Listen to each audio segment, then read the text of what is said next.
Alcoa recently, in fairness to this company, held a mass meeting in Anglesea to discuss the high cal 40, which they were wanting to burn as a test case and to get rid of fluoride in another, in another manner, I suppose it would be fair to say. There were townsfolk there were probably about 150 people there. There was some members of parliament there, and there were many questions asked. It is actually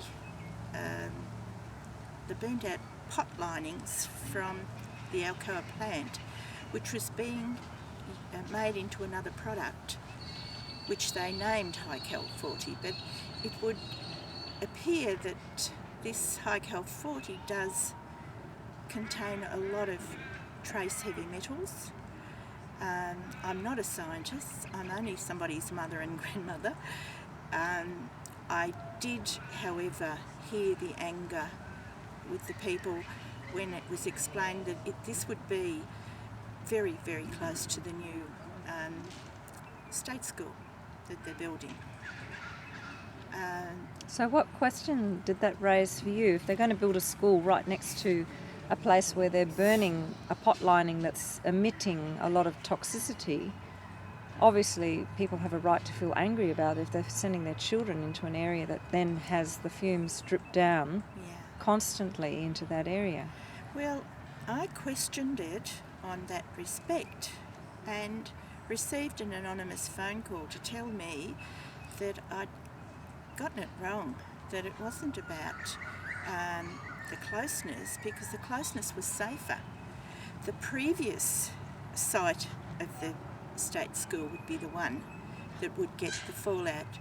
But then my question again is, how do you contain the wind? How do you stop the wind from blowing that fallout further? How will that affect other areas in that lovely little seaside town?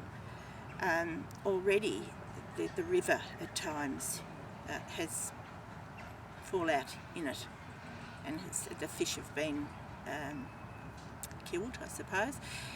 Fluoride, if people don't understand, is an S7 poison, and it's also a marine pollutant, an S9 marine pollutant, and it is illegal to put it into our bay, and yet it's in our bay all the time. And yet we're drinking it. And we're drinking it. So they're not allowed to put it into the bay, but you're allowed to drink it. That's it. As a result of that meeting, we learned that they were putting it on hold. They were deferring the high cal 40 testing due to the fact there'd been an error in their sums, their data. They forgot to carry a 1 or minus a 2. I don't understand it at all. But that was the excuse given to defer it. At least 2 days later, it was advised that they would not be going on with this high cal 40 burning at this time, and it was withdrawn. However, there was a newspaper put out that said that the Blue Circle cement, which isn't far from Anglesea, had been burning it for 10 years. Now this is incorrect, because high cal 40 is just a new product that's come out. Can you just explain for the camera once more what high cal 40 is? It sounds like it should be a calcium drink or something like that, like a milk drink. What is high cal 40?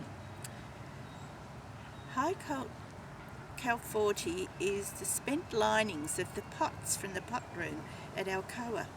Alcoa being a smelter. Being an aluminium smelter.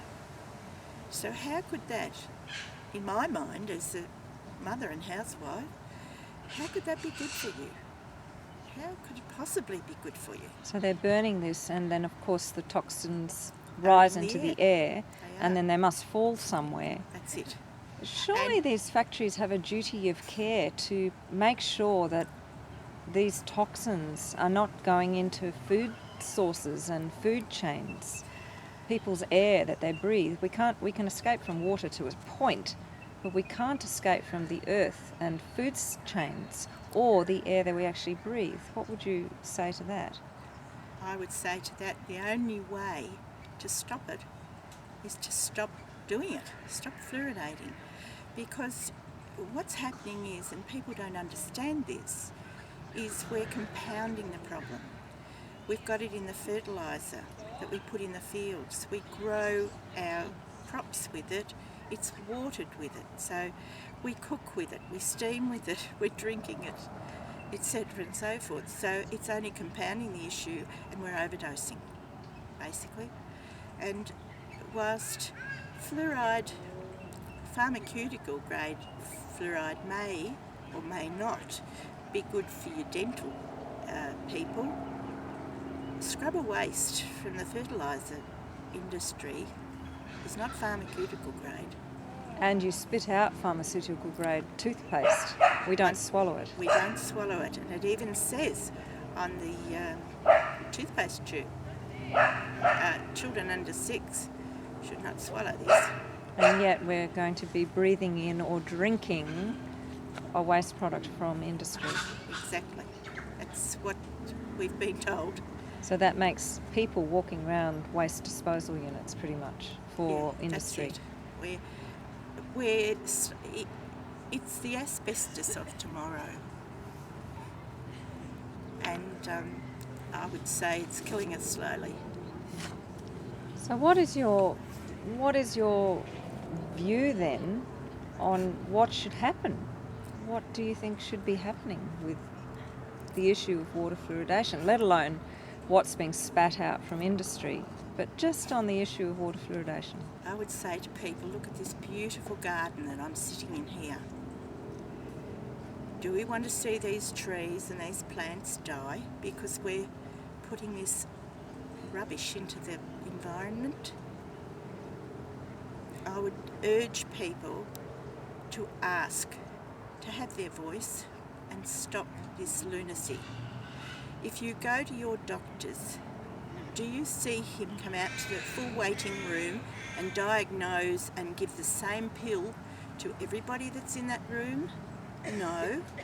He privately sees them. So how can our illustrious health doctor, officer, whatever his name, how can he mass medicate us with this so-called nutrient? As a housewife, I would like to ask, who is accountable for putting this in our water? You hear all of these abbreviations, ADA, AMA, NH, MRC, etc. and so forth. Are there real people behind these companies? Do they have children? Do they have grandchildren? Do they care? Do they care about us, the community, who largely are uneducated on this hydrofluorosilicic acid, if I can say it? We don't know. Who is apathetic here? Is it our so-called medical bodies? Have they really researched it? Have they looked into it? Let's make them accountable. I want them to be accountable, and let us know the truth.